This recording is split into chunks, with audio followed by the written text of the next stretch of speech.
Hey there! Greetings from the Warehouse District in Peoria, Illinois. You know, you might find yourself in a brewery or a tap room that has an incredible selection of craft beers, but the cocktail selection is something of an afterthought. Or you might go to a really fancy cocktail bar and the craft beer is something that they haven't put a lot of thought into. What if I told you there was a place where you could get the best of both worlds? We found it here in Peoria. Artful ales and inspired spirits at the Nightjar in Peoria on this episode of Brewed.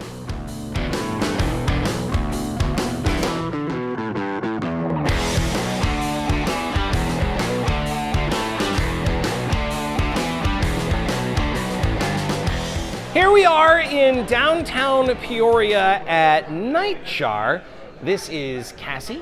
Cassie, you are, I understand, the brewer and the owner and an operator here at Nightjar. Yeah.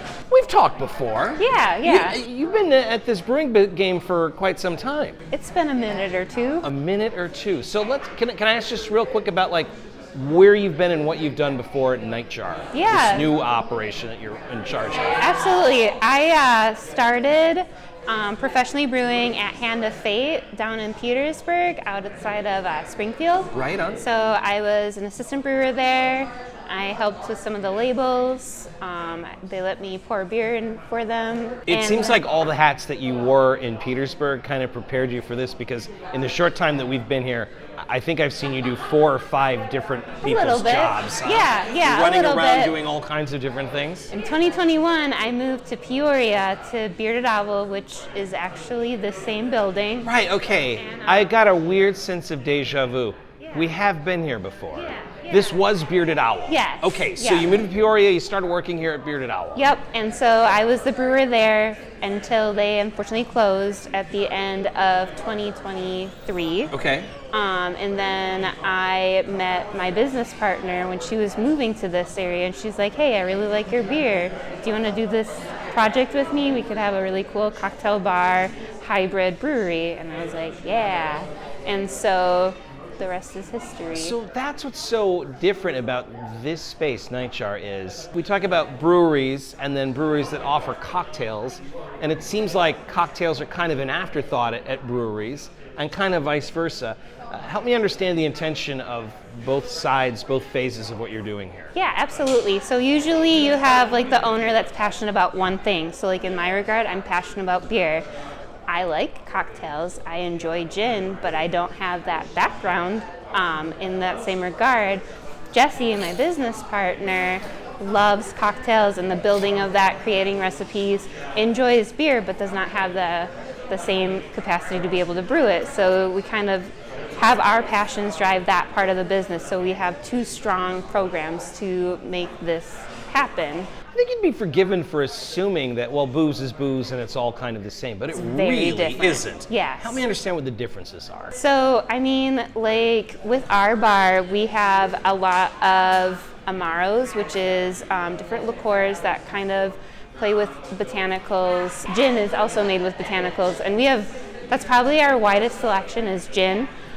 We do offer whiskey, tequila, mezcal, scotch, but primarily we play with the botanical-based spirits. So when we were coming up with the concept of Nightjar, we were like, it would be cool to have this old school apothecary. And so those liquors lend to that kind of feel of an apothecary. And in the early 1900s, late 1800s, apothecaries were used as essentially making booze. They were bootlegging booze during Prohibition, and so it kind of fit that vibe. And so along with that, our beers are named after different mythology and legends, cryptology, playing into that whole apothecary, having tarot cards, that sort of thing. So using that for inspiration for our beers. So does that open up your mind to different flavors in beer? I mean, it has to, right? 100%. So her favorite liquor is called Montenegro,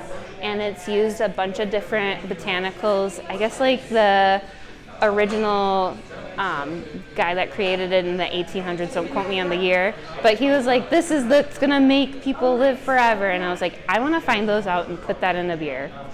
So that'll someday Like happen. an elixir of life that Yeah. you would put in a beer. Yeah, like Wow. using those botanicals to make that. And so like we also have... And this guy wasn't coming up with like a marketing pitch. He really believed it. Yeah, because this would have been like 1700s maybe. Okay. She'll know everything off Now, date. if that guy's still alive, It works. here we're onto something.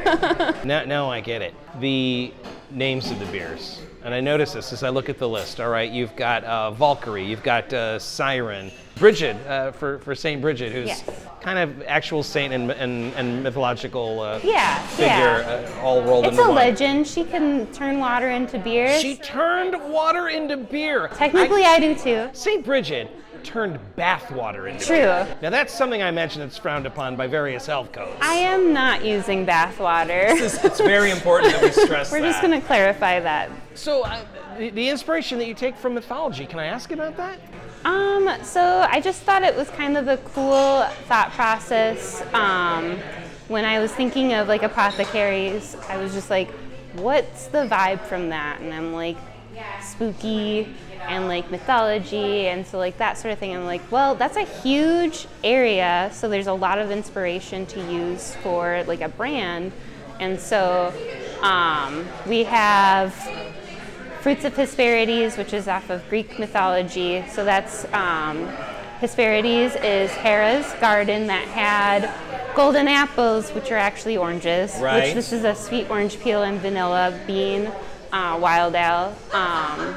Satyr's Trove is our Bock, which Bock is German for goat. And so making that was probably the hardest beer that I had to name. What, does something snap in your, because that's incredibly clever, Satyr and Bach and tying that together. Does something snap in your brain where you go like, oh, well, that's it? Sometimes. Yeah. Sometimes it's really easy and sometimes it's not. So like our stout is called Ataraxia, which is Not easy to say. no, our bartenders love my names. It's a love-hate. You notice I didn't ask about ataraxia because I had no way of knowing how to pronounce that. Yeah, it's a Greek meaning for mindful calmness, but it's also in a popular book that is a fantasy series called A Court of Thorns and Roses. And so it's a sword in that. And when I was reading that book, I'm like, that's a dope name. Wow. I need a beer named that. It's Nightjar. It's in downtown Peoria. Again, wonderful craft beer and incredible cocktails all in one place. Cassie, keep up the great work. Thanks so much for your time. Thanks for coming. You bet. Cheers. I have to say what I'm really marveling at is you're able to talk. You're not even kind of looking. This is amazing. You're like a gymnast almost.